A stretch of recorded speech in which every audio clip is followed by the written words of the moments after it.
யோவான் 12ஆம் அதிகாரம் வசனங்கள் 1 தொடங்கி 8 முடிய இன்றைக்கு நாம் பார்க்க போகிறோம். இந்த செய்தியிலே நாம் பார்க்க போகிற தலைப்பு, என்னை அடக்கம் பண்ணும் நாளுக்காக இதை வைத்திருந்தார். செய்தியின் தலைப்பு, என்னை அடக்கம் பண்ணும் நாளுக்காக வைத்திருந்தார். இந்த எதை மரியாள் வைத்திருந்தால் என்று பார்க்கும் பொழுது, அந்த 3ஆம் வசனத்திலே அந்த தைலத்தை குறித்து சொல்லப்படுது. மரியாள் விலையேற பெற்ற களங்கமில்லாத நலதம் என்னும் தைலத்தில் ஒரு ராத்தல் கொண்டு வந்து, விலை உயர்ந்த ஒரு தைலம், அந்த தைலத்தை அவள் வைத்திருந்தார். இப்பொழுது பார்க்கலாம், இயேசு இந்த பகுதி எந்த சூழ்நிலையில் அமைந்திருக்குது என்றால், முதல் வசனம் சொல்லி பாருங்கள், 6 நாளைக்குள்ளே, அதாவது இயேசு சிலுவையில் மரிக்க இன்னும் 1 வாரம் மட்டுமே உண்டு. அப்பொழுதுதான் இந்த நிகழ்ச்சி நடைபெறுகிறது. அப்பொழுது இயேசு இந்த வார்த்தையை 7ஆம் வசனத்திலே அவர் சொல்கிறார். அப்பொழுது இயேசு, இவளை விட்டுவிடு, என்னை அடக்கம் பண்ணும் நாளுக்காக இதை வைத்திருந்தாள். அதாவது யூதர்கள் என்ன செய்வார்கள் என்றால், இறந்து போன பிற்பாடு அடக்கம் பண்ணும் பொழுது அவர் மேல் வாசனை தைலத்தை தடவுவார்கள். ஏன் என்று கேட்டால், அந்த சரீரமானது வாடை இல்லாமல் இருப்பதற்காக அதை யூதர்கள் செய்வார்கள். இப்பொழுது இயேசு கிறிஸ்து இன்னும் உயிரோடு இருக்கிறார். அவர் இன்னும் மரிக்கவில்லை. மரிப்பதற்கு 1 வாரம் தான் இருக்கிறது. உயிரோடு இருக்கும் பொழுது யாருமே அவர்கள் மேல் தைலத்தை பூச மாட்டார்கள். இறந்து போன பிற்பாடுதான் அந்த தைலத்தை பூசுவார்கள். ஆனால் இவர் என்ன செய்கிறார்? இயேசு இறப்பதற்கு முன்னதாகவே அந்த தைலத்தை அவர் மேல் பூசுகிறார். யூதருடைய கலாச்சாரம், இறந்த பிற்பாடு அந்த தைலத்தை பூச வேண்டும். அந்த அடிப்படையிலே இந்த பகுதி அமைந்திருக்கிறது. இயேசு மரித்து 3ஆம் நாளில் உயிரோடு எழுந்து விட்டார். உயிரோடு எழுந்த பிற்பாடு இந்த தைலத்தை அவருக்கு பூச முடியாது. ஏனென்றால் அது அவருக்கு தேவையும் இல்லை. அப்ப அவர் சரீரத்திலே இருக்கும் பொழுதுதான் பூச முடியும். அப்பொழுது இயேசு கிறிஸ்து இந்த மரியாளை பார்த்து ஒரு மிகப்பெரிய வார்த்தையை சொல்கிறார். மார்க் 14ஆம் அதிகாரம் 8ஆம் வசனம். Mark chapter 14 verse 8.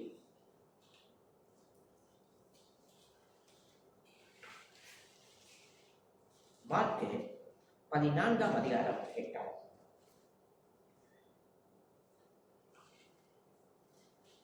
இவள் தன்னால் இயன்றதை செய்தால், நான் அடக்கம் பண்ணப்படுவதற்கு எத்தனமாக என் சரீரத்தில் தைலம் பூச முந்திக் கொண்டார். இயேசு சொல்றாரு, மரியாள் அவருடைய சரீரத்திலே தைலம் பூசுவதற்கு முந்திக் கொண்டார். அதாவது, நான் இறந்த பிற்பாடு நீங்க என்ன என்ன பூச நீங்க பாப்பீங்க என் மேல, ஆனா என்ன உங்களால பூச முடியாது. ஏனென்றால் அது ஓய்வு நாளாக வரப்போகிறது. அதே விட அவர் மரித்து உயிரோடு கூட எழும்ப போகிறார். அந்த பாக்கியம் உங்களுக்கு கிடைக்காது.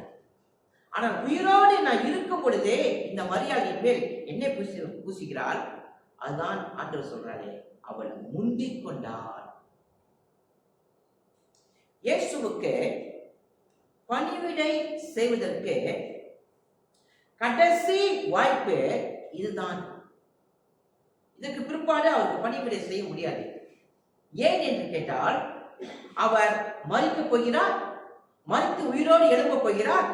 எழும்பின பிற்பாடு அவருக்காக யாருமே எதுவுமே செய்ய முடியாது. அப்ப உயிரோடு இருக்கும் பொழுது மட்டும்தான் அவருக்காக செயல்பட முடியும். அப்ப மரியாள் இந்த வாய்ப்பை இழந்து விடாமல் அவருக்காக பணிவிடை செய்கிறார். அதாவது நாம் உயிரோடு இருக்கும் நாள் வரைக்கும் தான் இயேசுவுக்கு பணிவிடை செய்ய முடியும், இயேசுவுக்காக ஊழியம் செய்ய முடியும், அவருக்காக செயல்பட முடியும். நாம் இறந்து போன பிற்பாடு எதுவுமே அவருக்காக செய்ய முடியாது. நாம் இறந்த பிற்பாடு நமக்காக அவர் செயல்படுவார்.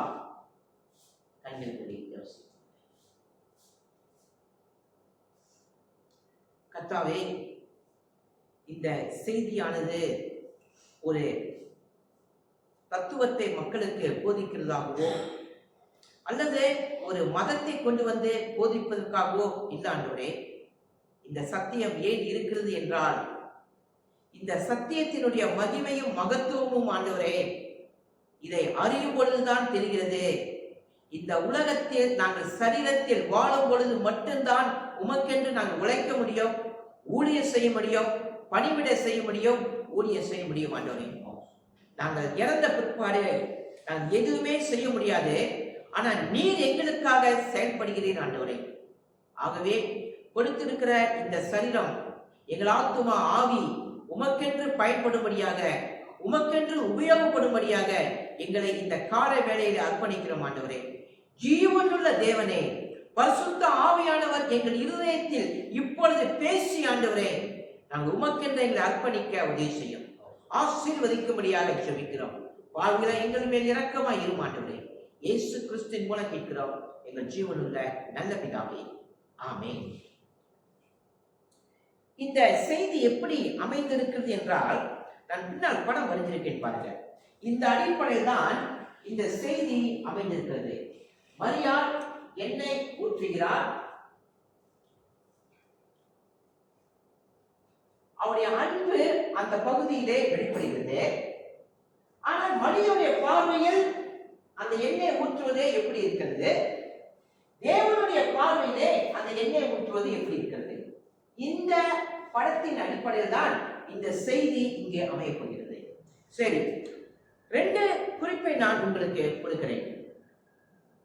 முதல் குறிப்பு, சிறப்பானதை இயேசுவுக்கு கொடுத்தான்.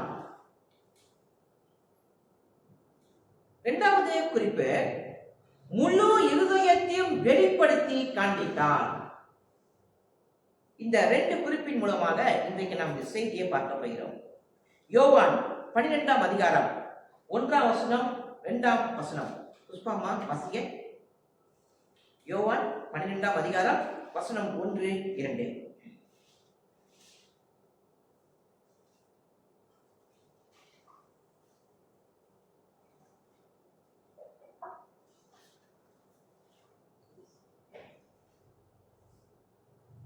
யோவான் 12ஆம் அதிகாரம் வசனம் 1, 2.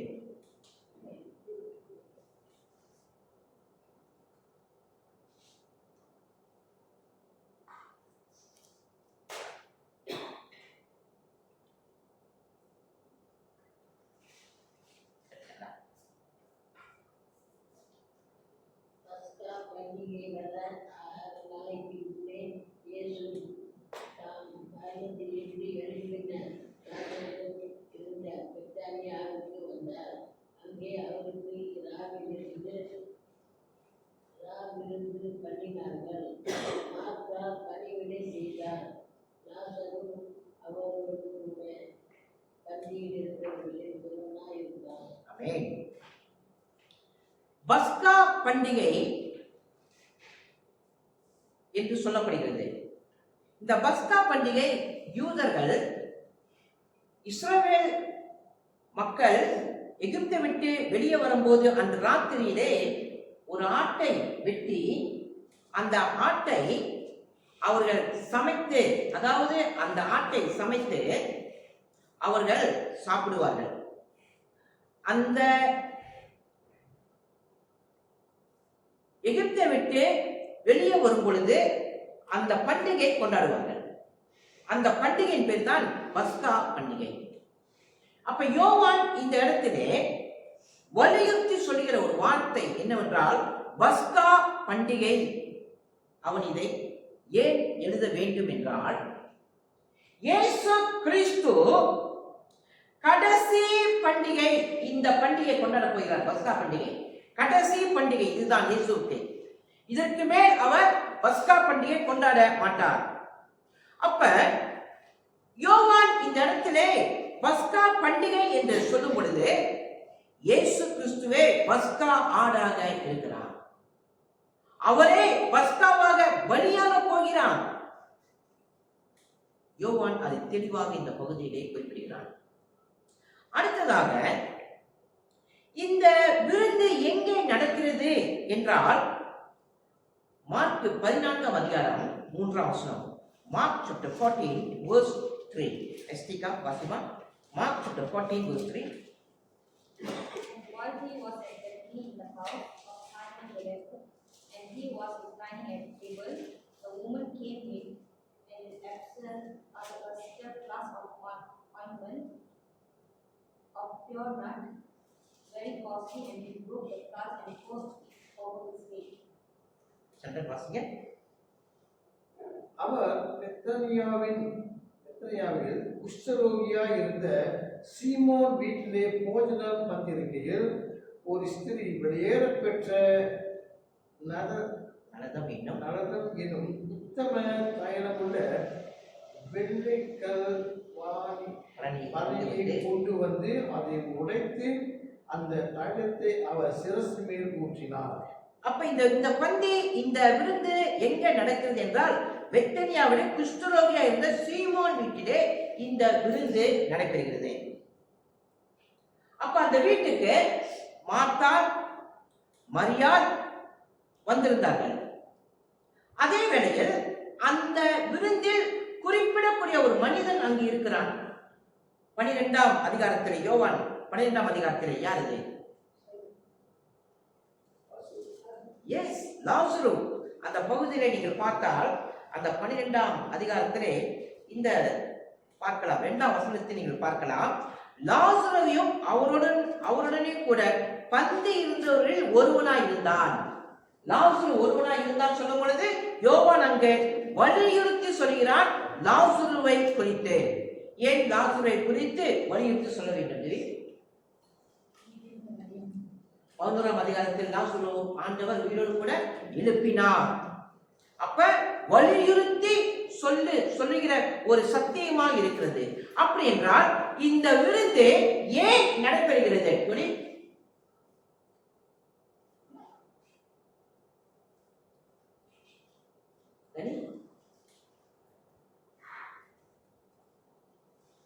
ஏன் இந்த விருந்து நடைபெறுகிறது?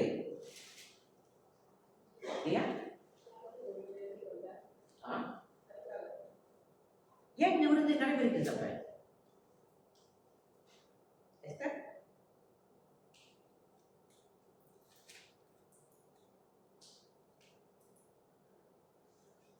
முதல் காரணம், லாசருவை இயேசு உயிரோடு எழுப்பினதினால் அவருக்கு நன்றி சொல்லக்கூடிய விருந்தாக இது அமைகிறது. இரண்டாவதாக, அவரை கனம் பண்ணும் விருந்தாக இது அமைகிறது. அப்ப 2 காரணத்தின் அடிப்படையிலே இந்த விருந்து அந்த இடத்திலே நடைபெறுகிறது.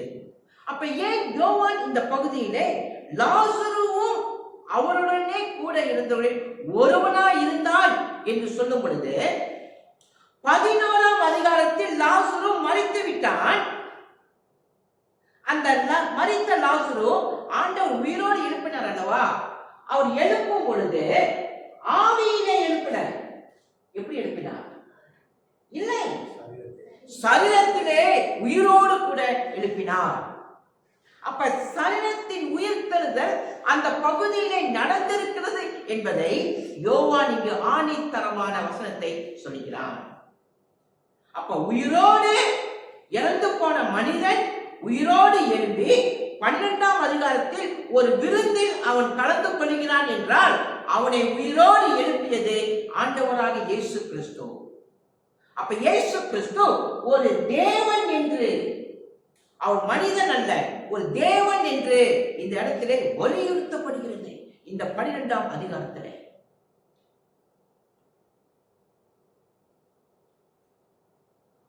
1ஆம் வசனத்திலே நாம் பார்க்கும்போது இயேசு மரணத்திலிருந்து எழுப்பின லாசரு 11ஆம் அதிகாரம் 32ஆம் வசனத்தில் பாருங்கள். 11ஆம் அதிகாரம் 32ஆம் வசனம், யோவான் 11:32. வாசியா.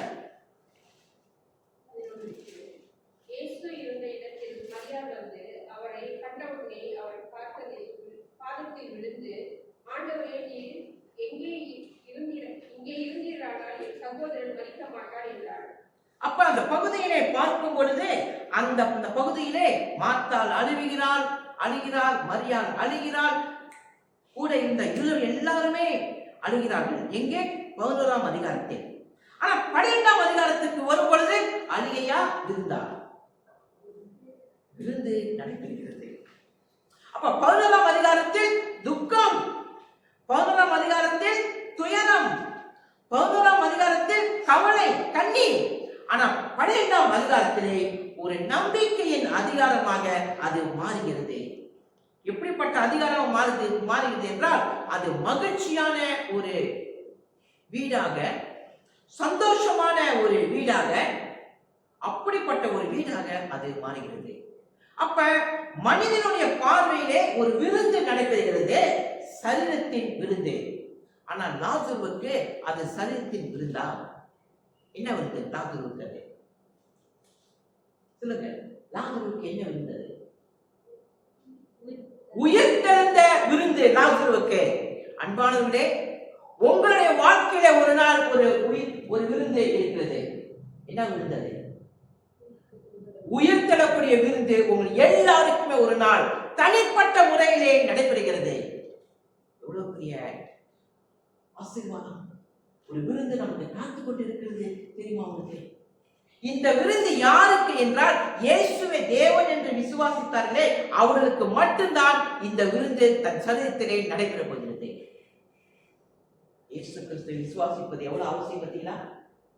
உங்கள் சரீரத்தின் விருந்து ஒரு நாள். என்ன விருந்து அது? மனித பார்வையிலே அந்த சரீரம் புதைக்கப்படுகிறது, அந்த சரீரம் எரிக்கப்படுகிறது. ஆனா தேவனுடைய பார்வையிலே இந்த சரீரத்துக்கு நான் ஒரு மிகப்பெரிய விருந்து வச்சிருக்கிறேன். என்ன விருந்து என்றால், உயிர்த்தெழுந்த விருந்து.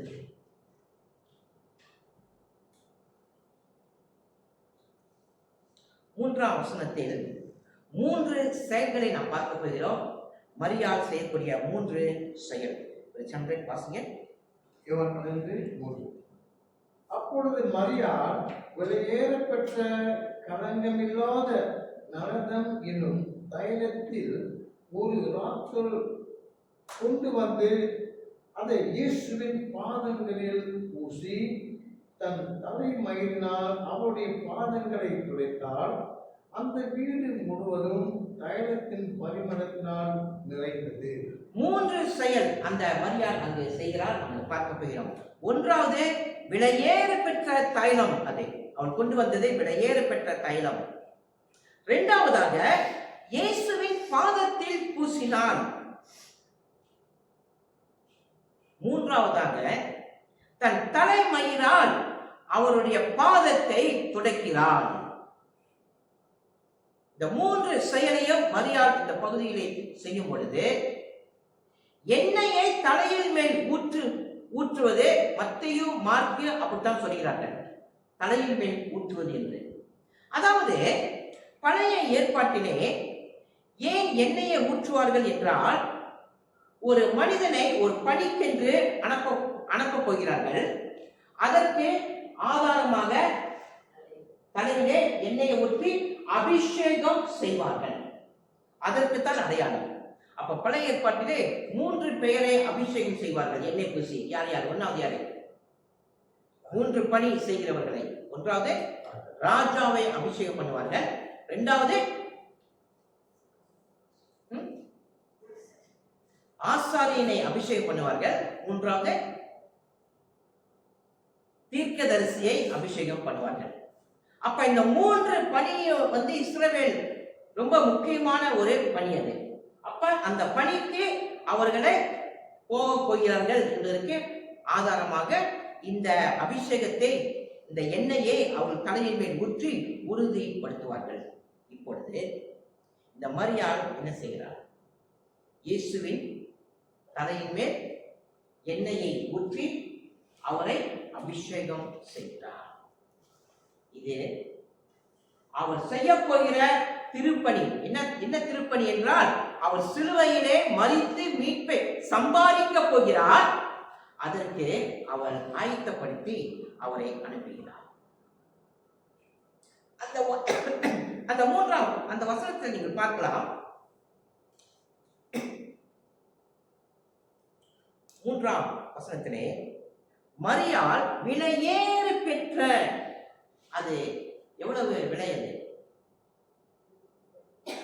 தைலம் எவ்வளவு விலை?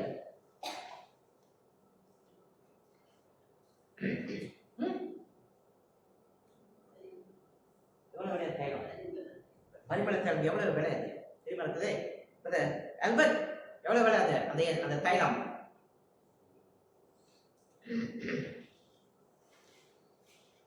ரோமர்கள் ஒரு வருடம் சம்பாதிக்கக்கூடிய சம்பளம் அந்த ஒரு ஓட்டலில் இருக்கிறது. அப்ப ஒரு வருட சம்பளம் அந்த போத்தல், அந்த அளவுக்கு அவர் சேகரித்து வைத்திருக்கிறார். ஏன் இதை யூத பெண்கள் இப்படி சேகரித்து வைப்பார்கள் என்றால், ஒன்றாவது தங்களுடைய எதிர்காலத்துக்காக அதை சேர்த்து வைப்பார்கள். தொடர்ந்து பார்க்கும் பொழுது அவருடைய திருமணத்துக்காக இந்த தைலத்தை அவர்கள் சேர்த்து வைக்கிறவர்களாக இருந்தார்கள் அன்றைக்கு இந்த யூத பெண்கள். இப்பொழுது அவள் எதிர்காலத்துக்காக வைத்திருந்த அந்த தைலத்தை, ஒரு காலம் அவள் திருமணத்துக்காக வைத்திருக்கலாம், அந்த தைலத்தை இயேசுவின் மேல் அந்த தைலத்தை அவள் ஊற்றினாள்.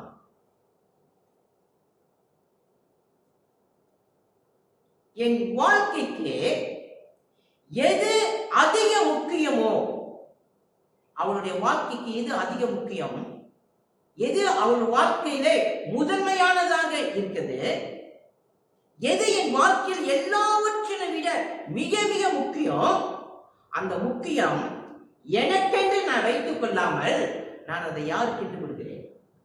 இயேசுவுக்கென்று கொடுக்கிறேன். அப்ப முக்கியமானதை அவள் வைத்துக் கொள்ளவில்லை, முக்கியமானதை அவள் இயேசுவுக்கு கொடுக்கிறார். சொல்ல போனால் எது தன் வாழ்க்கையிலே சிறப்பானது, அந்த சிறப்பானதை இயேசுவுக்கு கொடுக்கிறார். அவருடைய குணமே இதுதான். மரியாளுடைய குணமே என்ன தெரியுங்களா? ஆண்டவருக்கு நான் சிறப்பானதை கொடுக்க வேண்டும். லூக்கா 10ஆம் அதிகாரம் வசனம் 39 பாருங்கள். லூக்கா 10ஆம் அதிகாரம் வசனம் 39. எல்பர்ட் வாசிங்க. லூக்கா 10:39. Luke chapter 10 verse 39.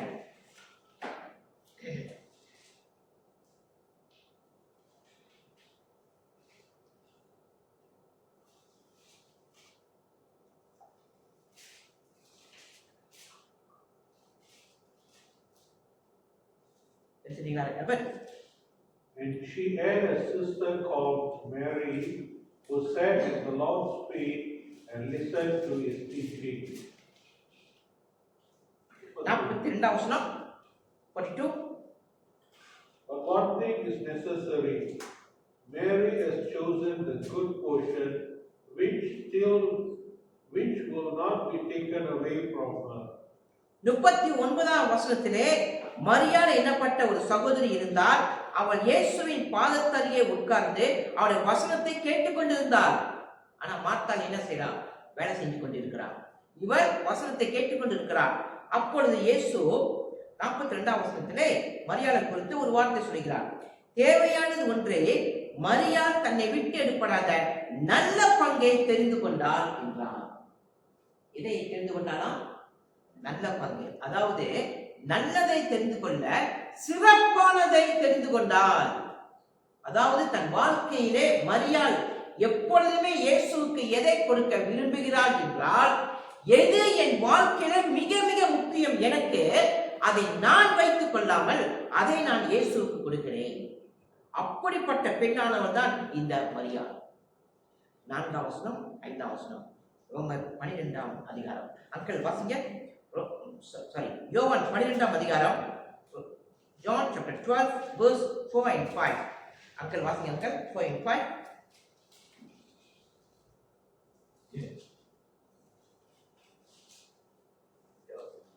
John chapter 12 verse 4 and 5. Verse 2. No, verse 4 and 5. John chapter 12 John chapter 12, verse 4 and 5. 4 and 5. Yep. But Judas Iscariot, the disciple who would soon betray him, said, that perfume was worthy a year's wages. It should have been sold and the money given to the poor.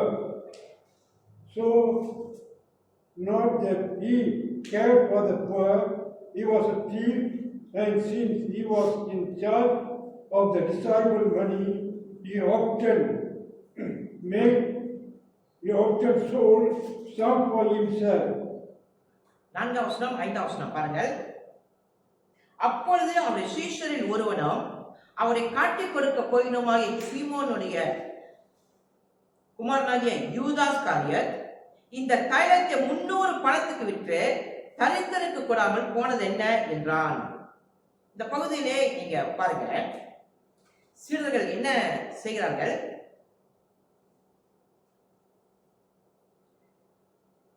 இந்த பகுதியிலே யூதாசை மட்டும்தான் சொல்லப்படுகிறது. ஆனா மற்றவர்களும் சேர்ந்து தான் இந்த பகுதி சொல்லுகிறார்கள் என்று மத்தேயுவிலும் லூக்காவிலும் மத்தேயுவிலும் மார்க்கிலும் சொல்லப்படுகிறது. அதாவது என்னவென்றால் பாருங்க, இயேசுவின் மேல் எண்ணெயை அவர் ஊற்றுகிறார். இயேசுவின் மேல் எண்ணெயை ஊற்றுகிறார். உடைத்து மனிதனுடைய பார்வையில் இது எப்படி இருக்கின்றார்? இவர் ஏன் இதை செய்கிறார்? மனித பார்வையிலே மரியாள் செய்தது தவறு என்று சொல்கிறார்கள். அது மட்டுமல்ல, மரியாள் செய்தது ஒரு மிகப்பெரிய நஷ்டத்தை உண்டாக்கிவிட்டது. அவள் ஒரு நஷ்டமான காரியம் செய்கிறார். யார் சொல்றார்? மரியாள் சொல்கிறார். அவர்கள் அங்க இருக்கிற சீடர்கள் சொல்கிறார்கள். அப்ப மரியாள் எண்ணெயை உடைத்து விலை உயர்ந்ததை ஊற்றும் பொழுது இயேசுவின் மேல் மனித பார்வையிலே அது நஷ்டமாக இருக்கிறது. இப்பொழுது தொடர்ந்து பார்க்கலாம். ஏன் அதை நஷ்டம் என்று சொல்கிறார் என்றால், அவளுடைய எதிர்காலத்தை இழந்து விட்டாள். என்ன சொல்றாங்க? எதிர்காலத்தை அவள் இழந்து விட்டாள். எதிர்காலத்துக்காக சேர்த்து வைத்ததை அதை அவள் தொலைத்து விட்டாள். அப்ப மனித பார்வையிலே இந்த மரியாள் செய்தது மிகப்பெரிய தவறாகவும் குறையாகவும் இருக்கிறது.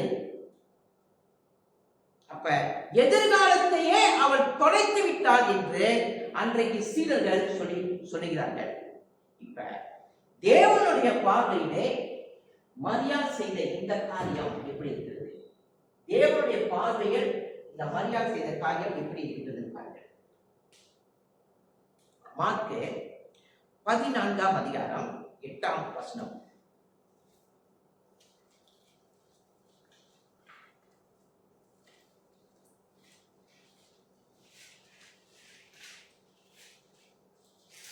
மார்க்கு 14:8 தெரியுங்களா? சண்டன் வாசிங்க. மார்க்கு 14:8. இவர் தன்னால் இயன்றவற்றை செய்தால் நான் அடக்கம் பண்ணப்படுவதற்கு எத்தனமாக என் சரீரத்தில் தைலத்தை கொண்டார். தைலத்தை பூச முந்திக் கொண்டார். அந்த பகுதியை பாருங்கள். இயேசு என்ன சொல்கிறார் என்றால், அவள் தன்னால் இயன்றதை செய்தால் நான் அடக்கம் பண்ணப்படுவதற்கு எத்தனமாக என் சரீரத்தின் தைலத்தை பூச முந்திக் கொண்டால். அந்த தைலத்தையே அவள் சேகரித்து வைத்தது அவளுக்கே தெரியாது. அது ஏன் சேகரித்து வைத்தார் என்றால், என்னை அடக்கம் பண்ணப்படுவதற்கு முன்னதாக தைலத்தை பூசுவதற்காகத்தான் அதை அவள் செய்திருக்கிறாள். அப்ப இயேசு சொல்றாரு, அவள் முந்திக் கொண்டால் தைலத்தை பூசுவதற்கு. இப்ப இந்த படத்தை பாருங்க. மனிதனுடைய பார்வையில எப்படி இருக்கு? அவள் நஷ்டம் அடைந்து விட்டாள். அவள் மிகப்பெரிய தவறு செய்து விட்டாள் மரியாள் மனித பார்வையில். ஆனால் தேவனின் பார்வையில், இயேசுவின் பார்வையில் அது எப்படி இருக்கிறது? மகிமையாக இருக்கிறது, கனம் பெற்றதாக இருக்கிறது. அவள் செய்ததை சரியாக செய்தால், முந்திக் கொண்டால், அவளுக்கு கொடுக்கப்பட்ட வாய்ப்பை அவள் பயன்படுத்திக் கொண்டாள். அப்ப மனித பார்வையிலே அவள் செய்தது இழந்து போன ஒரு வேலை. ஆனால் தேவனுடைய பார்வையிலே அவள் மகிமையான காரியத்தை செய்தாள். ஆனால் ஏன் இதை செய்தாள் என்றால், அவளுடைய வாழ்க்கையில் இருந்த அன்புதான் அதுக்கு காரணம்.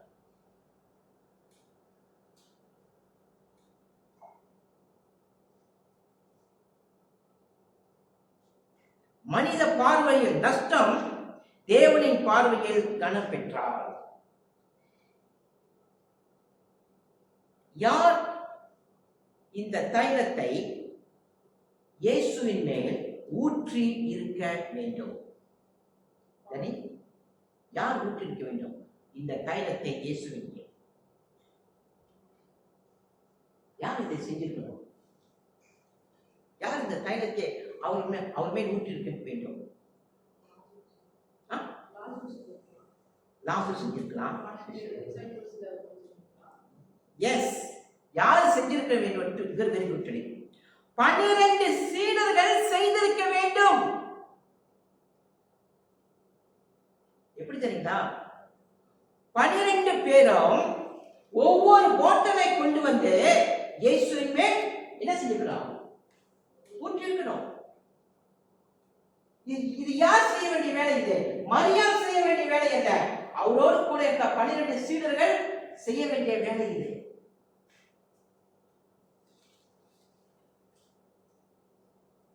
ஆனால் இவருடைய பிரச்சனை என்ன? சீடருடைய பிரச்சனை என்ன?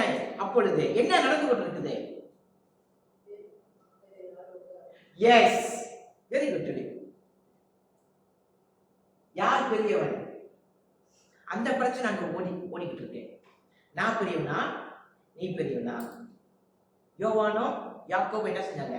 அவங்க அம்மாவை கூட்டிட்டு வந்துட்டு இயேசுவின் பக்கத்துல நான் 2 பேரும் உட்காரணும்னு சொல்லிட்டு பேசிட்டு இருக்காங்க. யார் பெரியவன்? பிரச்சனை அங்க ஓடிக்கிட்டு இருக்கு. யார் பெரியவன் என்ற பிரச்சனை ஓடிக்கிட்டு இருக்கு. அது மட்டும் இல்லாம பேச சொன்னா, யார் உன்னை காட்டி கொடுத்தால் நான் உன்னை காட்டி கொடுக்க மாட்டேன் பேச சொல்லிட்டான். யார் உன்னை மறுதளித்தால் நான் உன்னை மறுதளிக்க மாட்டேன் என்று அங்க பேதுரு வந்து அங்க சொல்றாரு.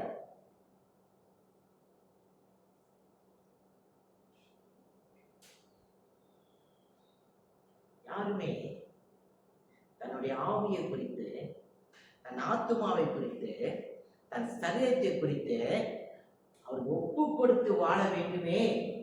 அந்த 12 பேருக்கு யாருக்குமே அந்த பகுதியிலே இல்லை. ஆனால் இந்த மரியாள் என்ன செய்தார் பாருங்க. சீடர்கள் எல்லாரும் அடிச்சுக்கிட்டு இருக்காங்க யார் பெரியவன் என்று சொல்லி. ஆனா மரியாள் என்ன செய்தார் தெரியுமா? மரியாள் தன்னுடைய ஆவி, தன் ஆத்துமா, தன் சரீரம் அத்தனையும் இயேசுவுக்கு ஒப்பு கொடுத்து அவள் வாழ்கிறார்.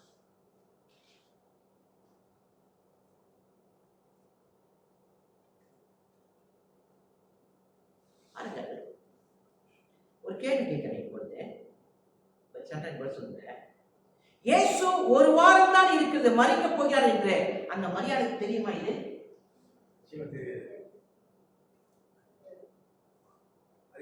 மரிக்க போறார் மரியாளுக்கு தெரியுமா? இயேசு மரிக்க போகிறார் என்று தெரியாது. தெரியுமா?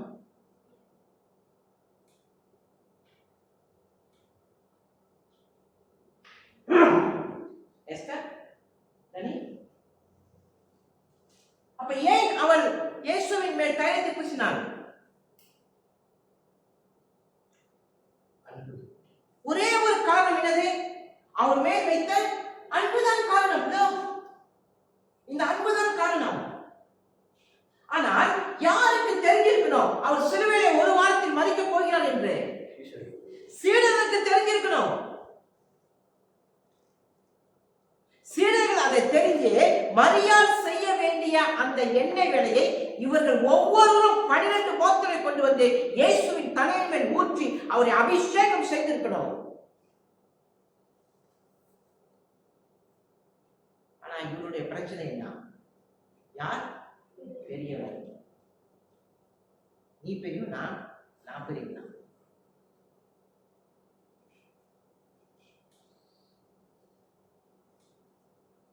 ஏன் மரியாதை இதை செய்தார்? 3 காரணங்கள். ஒன்றாவது, இயேசுவுக்கு என் வாழ்க்கையில் சிறப்பானதை கொடுக்க வேண்டும். அவளுடைய இருதயமே அதுதான். விளங்குங்களா? இயேசுவுக்கு என்ன கொடுக்கணுமா? the best. good இல்ல, best, சிறப்பானதை கொடுக்கணுமா இயேசுவுக்கு? அதுதான் அவருடைய இருதயத்தின் எண்ணம். இரண்டாவதாக, முதல் அன்பு இயேசுவுக்கு. முதல் அன்பு இயேசுவுக்கு. மூன்றாவதாக, இனி என் வாழ்க்கை எதிர்காலம் எல்லாம் அவர்தான். இனி என்னுடைய வாழ்க்கை எதிர்காலம் எல்லாம் அவர்தான். தன்னுடைய ஆவி, தன் ஆத்துமா, தன் சரீரம் அத்தனையும் இயேசுவுக்கு அர்ப்பணித்தான். அவருடைய வாழ்க்கையிலே இயேசு கிறிஸ்து எல்லாவற்றிலும் விட மேலாக, முதன்மையாக அவள் இயேசுவை நேசித்தால், அன்பு கொண்டார். அந்த அன்பின் அடையாளமாக அந்த அன்பு அவர் மேல் வைத்திருக்கிறது என்பதை அவள் செயலின் மூலமாக வெளிப்படுத்தி காண்பித்துதான் அந்த தைலத்தை அவர் மேல் பூசினார். இன்றைக்கு நம்முடைய வாழ்க்கையில இயேசுவை விட வேற ஏதாவது அதிகமாக அன்பு வைத்து நேசிக்கிறோமா? இயேசுவை விட வேற ஏதாவது நமக்கு பெருசா இருக்குதா இந்த உலகத்துல? இந்த மரியா சிறப்பானதை இயேசுவுக்கு கொடுத்தார். இரண்டாவது சத்தியம், முழு இருதயத்தையும் வெளிப்படுத்தி காண்பித்தார். யோவான் 12ஆம் அதிகாரம் 3ஆம் வசனம். சந்திரன் வாசிங்க. 12:3.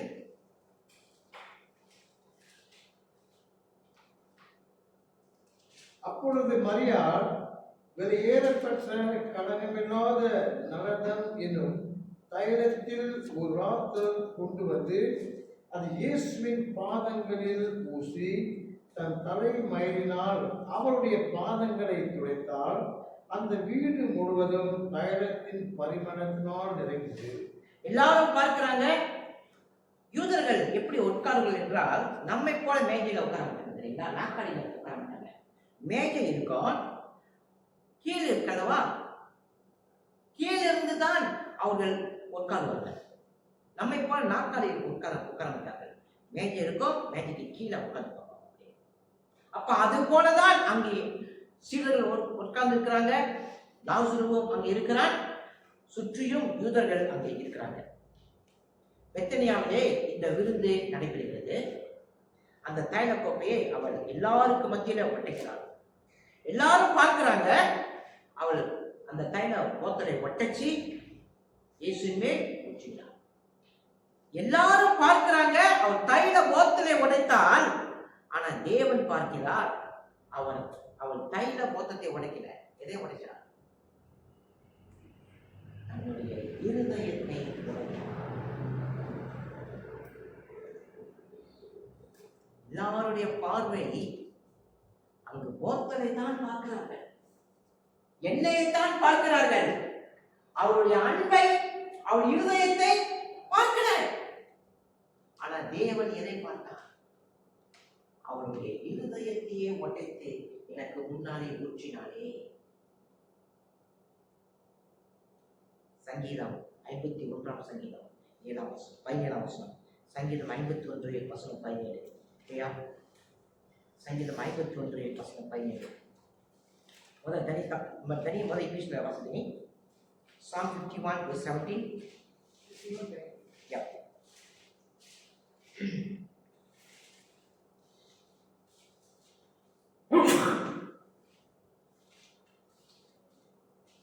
Psalm 51 verse 17. The sacrifice of God are the broken heart, the broken and the contrite heart. These, O God, we will not despise. First, yeah. தேவனுக்கு ஏற்கும் பலிகள் நொறுங்குண்ட ஆவிதான். தேவனுக்கு ஏற்கும் பலிகள் நொறுங்குண்ட ஆவிதான். தேவனே நொறுங்குண்டதும் நறுங்குண்டதுமான இருதயத்தை புறக்கணியீர். தேவனே நொறுங்குண்டதும் நறுங்குண்டதுமான இருதயத்தை நீர் புறக்கணியேன். தேவனுக்கு ஏற்கும் பலிகள், அதாவது தேவன் விரும்புகிறார். பாருங்கள், தேவனுடைய விருப்பம் என்ன என்று பார்க்கும் பொழுது நொறுங்குண்ட இருதயம் தான். இப்ப அந்த இருதயம் மரியாளுக்கு வந்து அந்த மரியாள் தன் இருதயத்தையே உடைத்து இயேசுவின் மேல் ஊற்றினார். அந்த விருந்து நடைபெறுகிறது. சீடர்கள் அங்க இருக்கிறாங்க, யூதர்கள் அங்கே இருக்கிறாங்க, பெத்தனியாவில் உள்ளவர்கள் அங்கே இருக்கிறார்கள். இப்பொழுது மூன்று செயல்களால் நாம் இப்ப நம்ம அதை பிரிக்கலாம். அத்தனை பேர் நடுவிலே மரியாள் என்ன செய்கிறாள் என்று. ஒன்றாவது, இவள் எண்ணெயை இயேசுவின் தலையின் மேல் ஊற்றினாள். இரண்டாவதாக, கால்களில் அந்த எண்ணெயை பூசுகிறாள். மூன்றாவது, தன் தலைமயிரால் துடைக்கிறாள். தன் தலைமயிரால் அவள் பாதத்தை துடைக்கிறாள். இந்த மூன்று செயலும் அவள் செய்கிறாள். இந்த செயல்கள் ஒரு அடிமை கூட செய்ய மாட்டான், ஒரு வேலைக்காரன் கூட இந்த வேலையை செய்ய மாட்டார்கள். ஆனா இவள் என்ன செய்கிறாள்? நான் அடிமையிலும் அடிமை அவருக்கு, நான் வேலைக்காரனிலும் வேலைக்காரன் அவருக்கு, நான் வேலைக்காரியிலும் வேலைக்காரி என்று அப்படியாக தன்னுடைய இருதயத்தையும் தன்னுடைய தன்மையும் குணத்தையும் இயேசுவுக்கு முன்னால் அவள் உடைத்து காண்பிக்கிறாள். ஒரு சபையிலே இப்படிப்பட்ட குணம் இருந்தால் அந்த சபை எப்படி இருக்கும்? ஒரு குடும்பத்திலே இப்படிப்பட்ட தன்மை இருந்தால் அந்த குடும்பம் எப்படி இருக்கும்? செழிப்பா.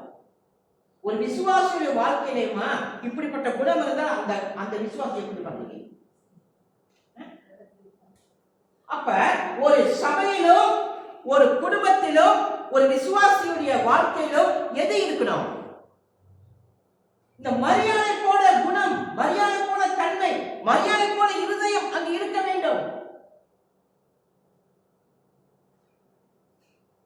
இன்றைக்கு சபையிலே, குடும்பத்திலே, விசுவாச வாழ்க்கையிலே இந்த மாதிரி குணம் இல்லாதனால தான் அங்கு பிரச்சனையே விடுகிறது, அங்கு துன்பமே வருகிறது. பல பிரச்சனைக்கு காரணம் என்ன தெரியுங்களா? அந்த 12 சீடர்கள் அடிச்சுக்கிட்டாங்களே, யாரு? பெரியவன். அவனுடைய குணம் அது போல, அது மாதிரி. ஆனா இவனுடைய குணம் என்ன? வேலைக்காரனிலும் வேலைக்காரன், அடிமையிலும் அடிமை. ஒரு சபையிலே 100 பேர் இருக்கா வைத்துக் கொள்ளுங்க. அந்த 100 பேருடைய இருதயம் இப்படி இருக்கிறது, அந்த சபைக்கு எப்படி இருக்கும்? 100 பேர் இருக்காங்கம்மா, 100 பேருடைய குணமும் இந்த மரியாதை போல இருக்கு, எப்படி இருக்கும் அந்த அந்த அந்த சபை? ஒரு குடும்பத்திற்கு எல்லாருக்குமே இந்த குணம் இருக்குது, அந்த குடும்பம் எப்படி இருக்கும்? எல்லாம் இருக்க வேண்டியது அது இல்லை. ஆகவேதான் அநேக பிரச்சனைகள் குடும்பத்திலும் சபை விசுவாசிகள் வாழ்க்கையிலும் இப்படிப்பட்ட எண்ணங்களும் சிந்தனைகளும் வருகிறது. இந்த மரியாள் தன் இருதயத்தையே வெளிப்படுத்தி காண்பித்தார். இவர் செய்த இந்த செயல் ஒரே வார்த்தையால் சொல்ல வேண்டும் என்றால் தன் இருதயத்திலிருந்து இயேசுவை ஆராதித்தார். அதுதான் தன் இருதயத்திலிருந்து இயேசுவை ஆராதித்தார். சரி, எந்த சூழ்நிலையில் இதை அவள் செய்தார்? உங்களுக்கு தெரியுமா? இது இல்லமா, எந்த சூழ்நிலையில் இதை அவள் செய்தார்?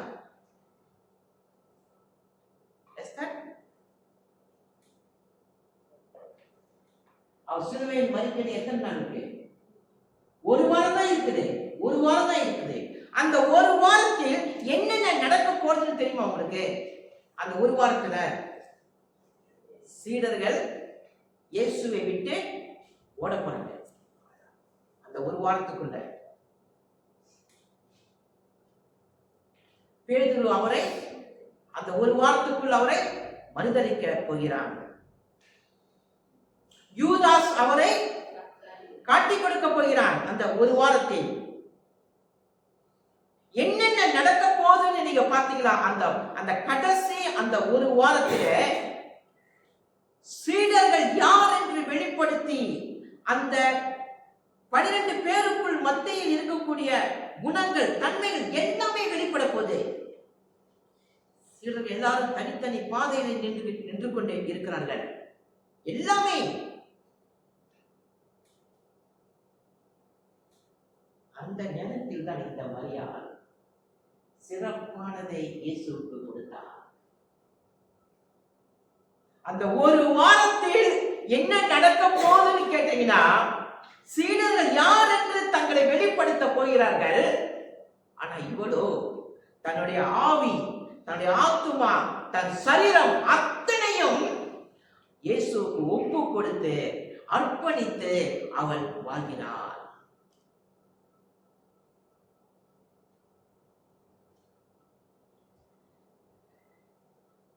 கெத்செமனே தோட்டத்துக்கு போவோம். இயேசு சீடர்களை பார்த்து என்ன சொன்னாங்க? ஜெபம் பண்ணுங்க சொன்னாங்க. என்ன சொன்னாங்க? தூங்கிட்டாங்க. தூங்குறதுக்கு முன்னாலே என்ன இயேசு அவங்களுக்கு கொடுத்தாரு சாப்பிட்றதுக்கு? அப்பமும் திராட்சை ரசம் திருவிருந்து கொடுத்தாரு. திருவிருந்து சாப்பிட்டு என்ன செஞ்சாங்க? எல்லாம் தூங்கிட்டாங்க. ஆனால் அவருடைய சரீரம் முழுவதும் ஜெபிக்கும் பொழுது வேர்வையும் ரத்தமுமாக வந்தது. வேர்வையில ரத்தமாக மாறிவிட்டது சரீரம் முழுவதும்.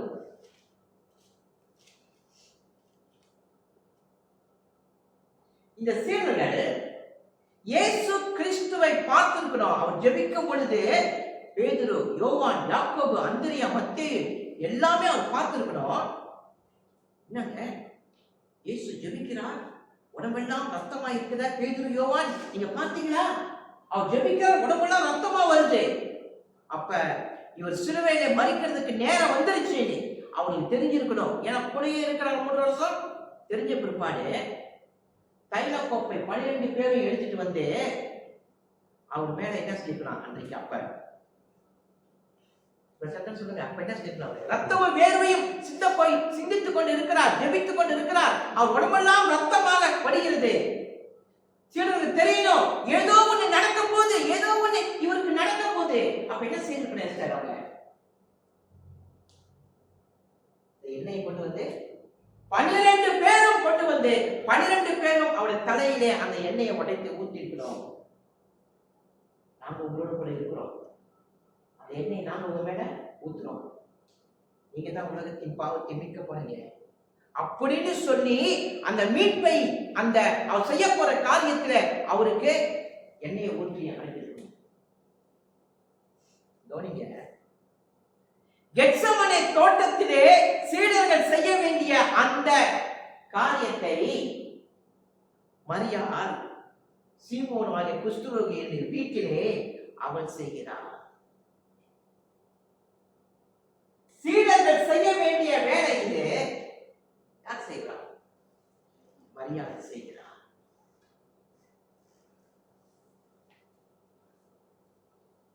தன்னுடைய ஆவி, தன்னுடைய ஆத்துமா, தன் சரீரம் அத்தனையும் இயேசுவுக்கு அவள் ஊற்றுகிறார்.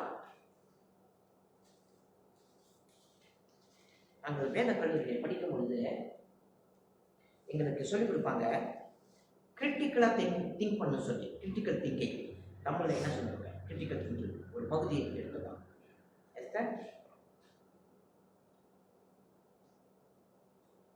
கிரிட்டிக்கல் திங்கிங்னா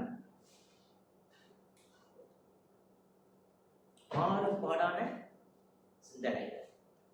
பகுதியை எப்படி சிந்திக்க தெரியணும்? முரண்பாடாக சிந்திக்க தெரியணும் சொல்லுவாங்க.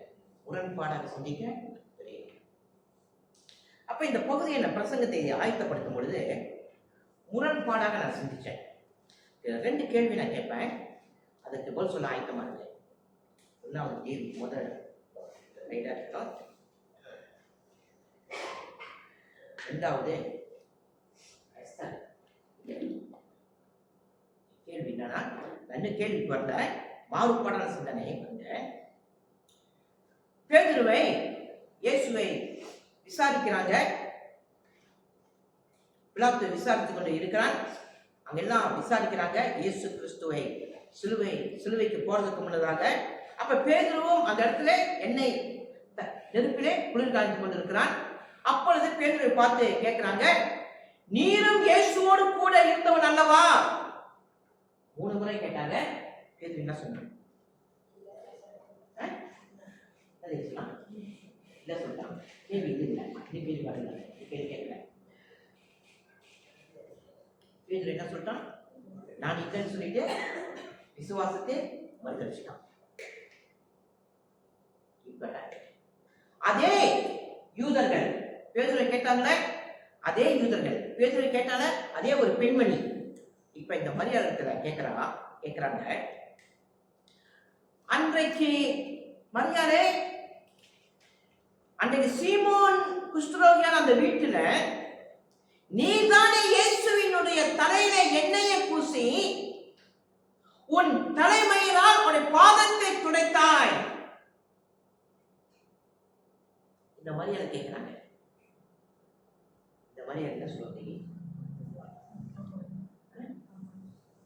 அவன் சொல்லுங்க, யார் தேசம் சொல்லுவான்? ஆமானே, இவ்வளவு தைரியமா சொல்றாங்க தேவி.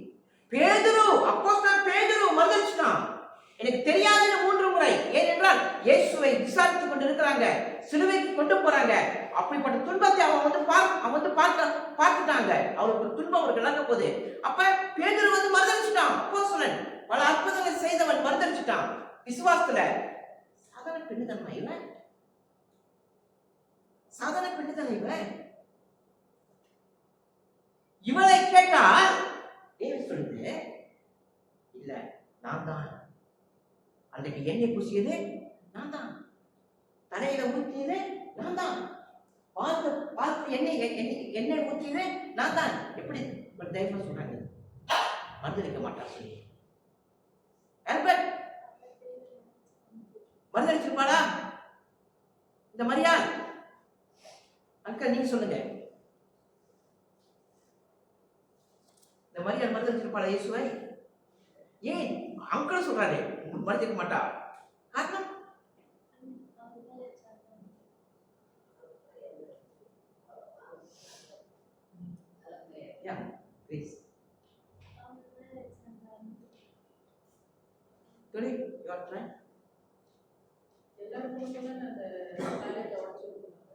அதனாலயா? அதனால சொல்றது, அதாவது அவங்களோட அந்த அன்பு எல்லாருக்கும் வெளிப்படுத்திட்டாங்க. ஸோ எல்லாருக்கும் கேட்கும்போது கண்டிப்பா ஒத்துப்பாங்க.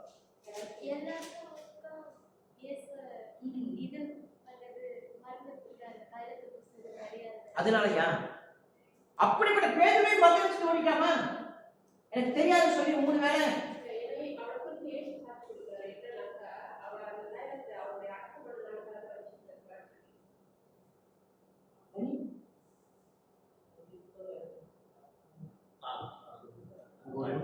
உண்மை வந்து தனிக்க சட்டம் சொல்லுவது பாவம் பண்ணிட்டார். மன்னிப்பை கொடுத்தார். பாவம் மன்னிக்கப்பட்ட ஒரு பெண் இவர்.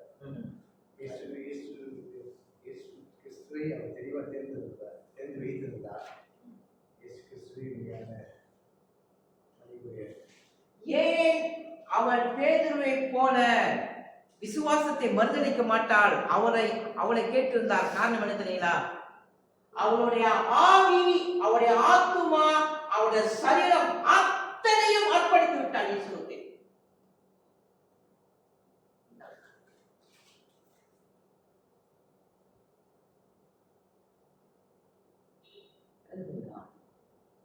விசுவாச வாழ்க்கைனா என்னன்னு விளங்குதா உங்களுக்கு? கிறிஸ்துவ வாழ்க்கைனா என்னன்னு விளங்குதா? ஆர்ப்பாட்டம், ஆடம்பரம், குதிக்கிறது, துள்றதெல்லாம் இல்லை. இந்த மரியாதை போல தன்னுடைய வாழ்க்கையை, தன் இருதயத்தை, தன் சரீரத்தை, தன் ஆத்துமாவை அவருக்கு ஒப்பு கொடுத்து வாழ்வது. ரெண்டாவது கேள்வி எஸ்தர் கேட்பார். மாறுபாடான சிந்தனையில யூத தலைவர்கள் அன்றைக்கு யூதாசன் சொல்றாங்க, 30 வெள்ளி காசு நான் உனக்கு கொடுக்குறேன், நீ இயேசுவை காட்டிக் கொடு. இந்த மரியாதை இடத்துல 30 வெள்ளி காசை கொண்டு வந்து கையில கொடுத்து, உனக்கு நான் கொடுக்குற மரியாதை, இயேசுவை காட்டிக் கொடு சொல்றாங்க. என்ன செஞ்சிருப்பாங்க மரியாதை?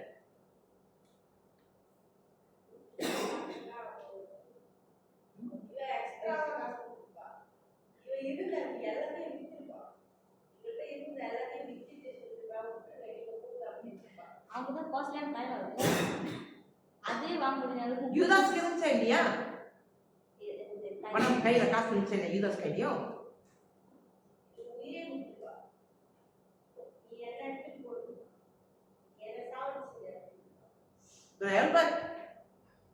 ட்ரை பண்ணுங்க.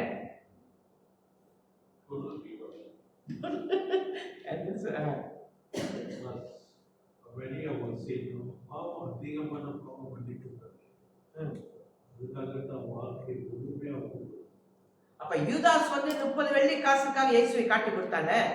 இப்ப இவளுக்கு 30 வெள்ளி கையில காசு கொடுத்து இயேசுவை காட்டி கொடுத்து சொல்லிதான் கொடுத்துருப்பாளா? அதிக ஏமா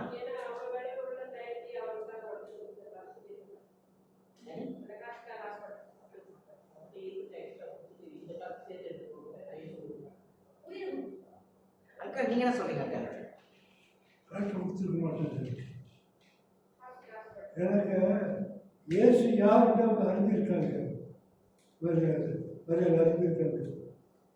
அதனால அவங்களுக்கு இயேசுக்காக அவங்க எதையும் செய்யறதுக்கு ஆயத்தமா இருக்காங்க.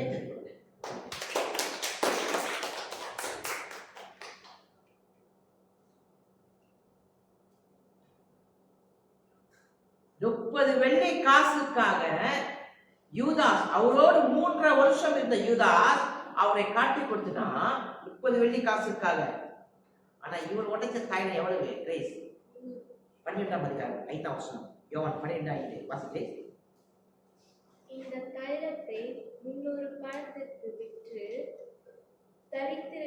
தரித்திற்கு கொடாமல் போனதென்ன என்றார். எத்தனை வெள்ளி உடைந்து படிச்சா சலோமன்? எத்தனை வெள்ளி படிச்சா? 300 வெள்ளி உள்ள தைலத்தை உடைச்சிட்டா 30 வெள்ளி காசுக்காக காட்டி கொடுப்பாரா? இயேசுவை காட்டி கொடுப்பாரா? அற்புதம் செஞ்சாலே இல்லையா யூதாஸ் காரியத்தை? பிரசங்கம் செய்தாலே இல்லையா யூதாஸ் காரியத்தை? இயேசுவுக்காக ஓடி ஓடி ஓடி காசுதான் வாங்கி வசூல் செஞ்சாலே இல்லையா? செஞ்சாலே. ஆனா இவன் இந்த மாதிரி செய்தாளா? அந்த மாதிரி செஞ்சாளா? யூதாஸ் காரியத்து மாதிரி அற்புதம் செஞ்சாளா? அடையாளம் செஞ்சாளா? இயேசுவின் பின்னாலேயே ஓடினாளா? இல்ல, எதுவுமே ஓடல, எதுவுமே செய்யல.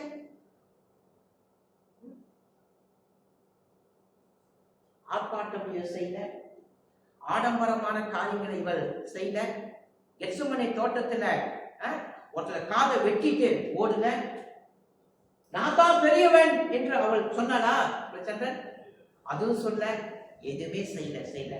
ஆனாலும் 30 வெள்ளி காசை கொண்டு கொடுத்தா அவன் என்ன சொல்லுவா? 300 வெள்ளி தைலத்தையே நான் இயேசு மேல உடைச்சு ஊத்துனேன், உனக்கு என்ன வேணும் கேட்டுப்பா? உனக்கு எவ்வளவு உனக்கு வேணும் சொல்லு, நான் உனக்கு கொடுக்குறேன். சபைக்கு யாருங்க தேவை?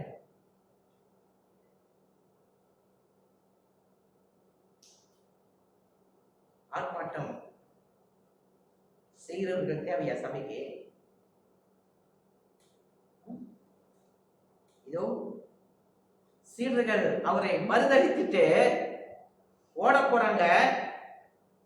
ஆனா சொன்னாங்க, நான் மறுதளிக்க மாட்டேன் என்று சொல்லிட்டேன். கெத்செமனே தோட்டத்துல இயேசுவை நான் காப்பாற்ற போறேன்னு சொல்லிட்டு ஒருத்தோட காதையே வெட்டிட்டாங்க.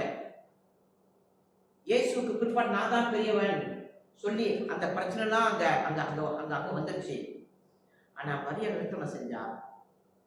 அமைதியாக இருந்து அவள் வைத்திருந்த விலை உயர்ந்த அந்த தைலத்தை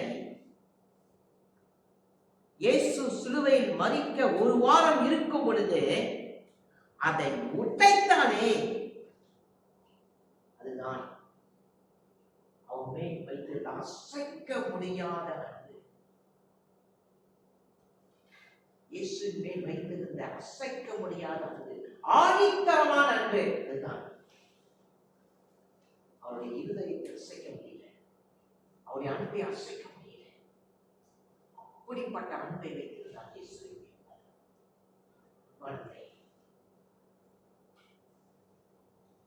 இயேசு 12 பேருடைய கால்களை கழுவினாரா? கழுவினார் தானே? கழுவினார். 12 பேருடைய காலை கழுவினார். கழுவி அந்த 12 பேரை என்ன செஞ்சாங்க? ஓடிட்டாங்க. ஆனால் இவள் இயேசுவின் பாதத்தை கழுவினார்.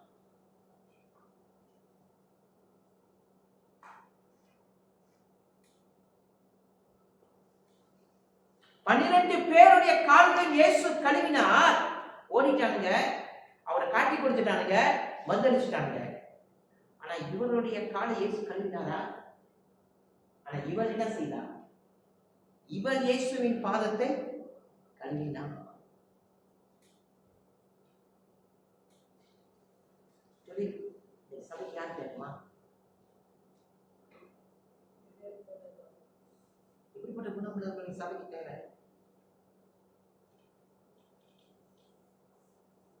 சின்ன ஒரு பிரச்சனை வந்துச்சுனாக்க நான் போன சப்போர்ட்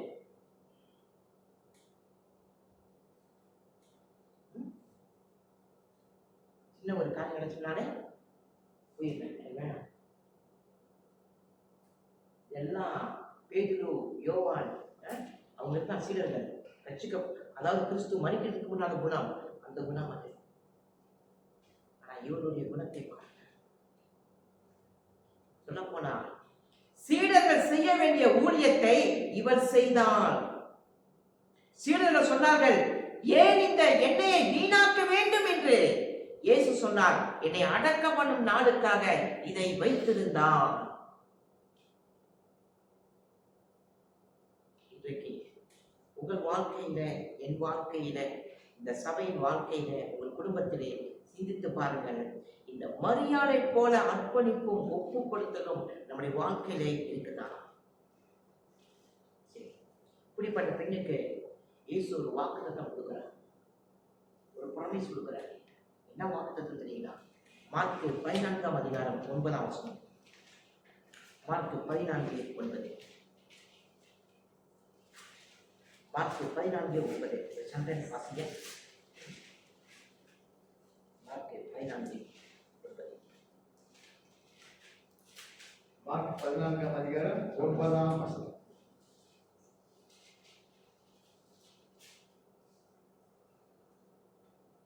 இந்த சுவிசேஷமும் உலகத்தின் எங்கெல்லாம் பிரசங்கிக்கப்படுமோ அங்கே இவளை நினைப்பதற்காக இவள் செய்ததும் சொல்லப்படும் என்று மெய்யாகவே உங்களுக்கு சொல்லுகிறேன் என்றார். எல்லாரும் சேர்ந்து அந்த பகுதியை வாசிப்போம்.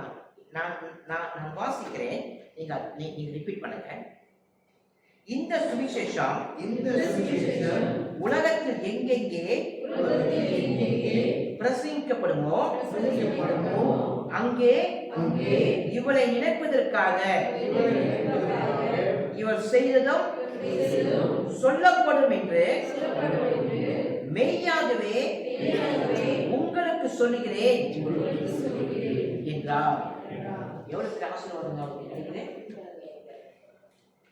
அதாவது இயேசு கிறிஸ்துவின் சுவிசேஷம் எங்கெல்லாம் பிரசங்கிக்கப்படுகிறதோ அங்கெல்லாம் இவர் செய்த செயல் சொல்லப்படும். சரிங்களா? இவள் பெரிய பிரசங்கம் செய்யல, பெரிய அற்புதம் செய்தாளா, பெரிய சபையில கட்டினாளா? இல்ல. இவள் செய்த இந்த செயல் உலகமெல்லாம் எங்கும் சுவிசேஷம் அறிவிக்கப்படுகிறதோ அங்கு எல்லாமே அந்த இடத்திலே இவளை குறித்து அறிவிக்கப்படும். அன்பானவர்களே, காலை வேளையில் இயேசுவுக்காக நீங்கள் எதை செய்தீர்களோ உண்மையின் இருதயத்தோடு தேவன் அதை மறந்து போக மாட்டார். ஜீவ புஸ்தகத்தில் அதை எழுதி வைத்திருக்கிறார். ஜீவ புஸ்தகத்தில் எழுதி வைத்திருக்கிறார். தேவன் உங்களுடைய கணக்கிலே நீங்கள் என்ன செய்தீர்களோ அவர் அத்தனையும் எழுதி வைத்திருக்கிறார். இவள் அடைந்த 3 ஆசீர்வாதங்கள் என்ன பார்க்க போகிறோம். 3 ஆசீர்வாதங்கள் என்ன? லூக்கா 10 அதிகாரம் 42 வசனம். லூக்கா 10 அதிகாரம் 42. Luke chapter 10 verse 42. இவள் அடைந்த 3 ஆசீர்வாதங்கள் பார்க்கலாம். லூக்கா 10:42. Okay. Albert வாசிங்க. Luke chapter 10 verse 42.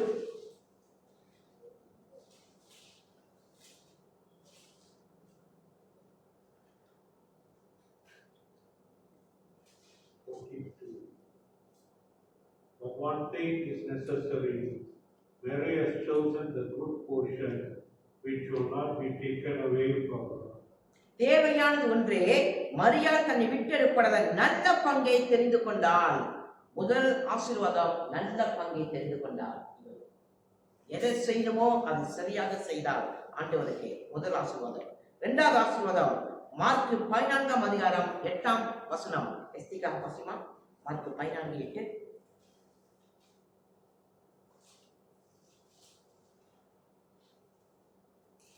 She has done what she could, and she has anointed my body beforehand for burial. இவள் தன்னால் இயன்றதை செய்தால் நான் அடக்கம் பண்ணப்படுவதற்கு எத்தனமாக என் சரீரத்தில் தைலம் பூச முந்திக் கொண்டாள். என்ன நடந்தது? 2வது, தன் சரீரத்திலே தைலம் பூச முந்திக் கொண்டாள். உயிர் தெழுந்த பின் தைலம் அவருக்கு கொடுக்க முடியாது, அவருக்கு வேணாம். அவள் மரிப்பதற்கு முன்னதாகவே அவள் இயேசுவின் சரீரத்திலே தைலம் பூச முந்திக் கொண்டாள். 2வது ஆசீர்வாதம். சரி, 3வது ஆசீர்வாதம் என்ன? மார்க் 14 அதிகாரம் 9 வசனம். மார்க் 14:9. தனி வாசி. Mark 14:9. Surely I say to you, wherever this prophet is preached in this whole world, what this woman has done will also be brought as a memorial to them. இந்த சுவிசேஷம் உலகத்தில் எங்கெங்கோ பிரசங்கப்படுமோ அங்கே இவளை நினைப்பதற்காக இவர் செய்ததும் சொல்லப்படும் என்று மெய்யாகவே உங்களுக்கு சொல்லுகிறேன் என்றார். சுவிசேஷம் எங்கெல்லாம் அறிவிக்கப்படுமோ அங்கெல்லாம் அவருடைய செயல் என்ன பண்ணப்படும்? என்ன பண்ணப்படுமா? இன்றைக்கு இங்க அவள் செய்த செயல் என்ன ஆகுதுமா? சொல்லப்படுதுல. இன்றைக்கு இங்க இஸ்ரேலில் நடந்த சம்பவம், அது 2000 ஆண்டுகளுக்கு முன்பு நடந்த சம்பவம். இந்த சபையிலே இன்றைக்கு மரியாதை குறித்து பிரசங்கிக்கப்படுகிறது. தேவன் சொன்ன வார்த்தைகள், வாக்குத்தத்தம் பொய்யாக மாறியதா? ஆகவேதான் இயேசு சொன்னார், என்னை அடக்கம் பண்ணப்படுவது நாளுக்காக இந்த தைலத்தை அவள் வைத்திருந்தாள். அன்பினாலே அவள் இதை செய்தாள். மனித பார்வையிலே அவள் நஷ்டம் அடைந்தாள், ஆனால் தேவனுடைய பார்வையிலே அவள் மேன்மை அடைந்தாள். மனித பார்வையிலே நஷ்டம், தேவனுடைய பார்வையில் மேன்மை அடைந்தாள். மக்கள் ஜெபம் பண்ணுங்க. அவர் விடுதலை போவாங்க.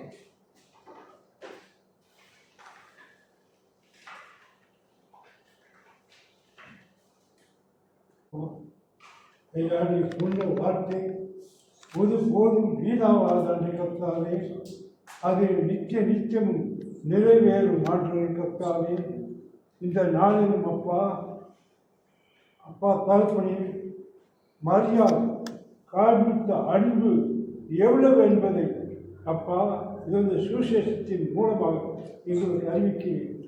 எங்களுடைய அன்றாட வாழ்க்கையில் நாங்கள் எவ்வளவாக எங்கள் ஆண்டவராக இயேசு கிறிஸ்துவை எங்களுடைய சொந்த இரட்சகராக மீட்பராக மெசியாவை ஏற்றுக்கொண்டிருக்கும் நாங்கள் எவ்வளவாக அன்பு செய்கிறோம் என்பதை நீர் ஆண்டை கர்த்தாவே அறிந்திருக்கிறீர். ஆண்டை கர்த்தாவே, அப்பா, நாங்கள் மனிதர்கள் ஆண்டை கர்த்தாவே, ஆனாலும் ஆண்டை கர்த்தாவே, உங்களுடைய வார்த்தையில் நாங்கள் வாழும் பொழுது ஐயா, உங்களுடைய ஆண்டை கர்த்தா அபிஷேகத்தினால், உம்முடைய ஆண்டை கர்த்தாவே பரிசுத்தாவின் உதவியினால் அப்பா, நாங்கள் முழுமையாக உம்முடைய அப்பா அன்பை வெளிப்படுத்த முடியுமா என்று கர்த்தாவே, விசுவாசம், நம்பிக்கை, அன்பு, இது மூன்றிலும் அன்பே சிறந்தது என்று ஆண்டை சொன்னது போல் ஆண்டை கர்த்தாவே, எங்களுடைய வாழ்க்கையில் இந்த சபையில் இருக்கும் ஒவ்வொருடைய வாழ்க்கையிலும் உம்முடைய அன்புக்கு ஈடாக எதுவும் இல்லை ஆண்டே. நாங்கள் ஆண்டே எங்களுடைய வாழ்க்கையை உமக்காக மரியாதை போல நாங்கள் ஆண்டு அந்த முதல் ஆண்டை கர்த்தாவே, முதல் ஆண்டை கர்த்தாவே, முதல் ஆன செயலை அப்பா, சிறப்பை உமக்கு தர வேண்டும் ஆண்டை கர்த்தாவே. இதுவே நீங்கள் எங்களிடமிருந்து எதிர்பார்க்கிறீர்களே.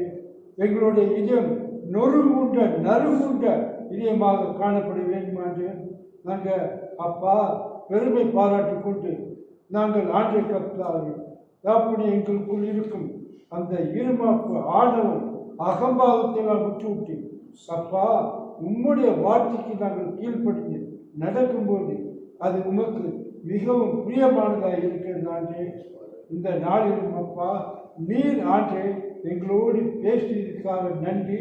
இதை எங்களுடைய சிந்தையை வைத்து நாங்கள் எப்பொழுதும் செயல்படுவோம்.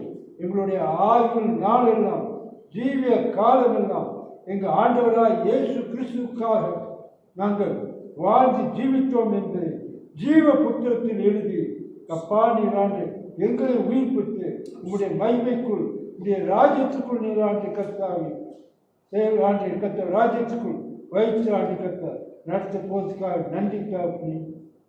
உங்களுடைய சமூகத்தில் ஒப்பு கொடுத்து எங்கள் ஆண்டவராக இயேசு கிறிஸ்துவின் நாமத்தை ஜெபிக்கிறேன் தகப்பனே. ஆமென்.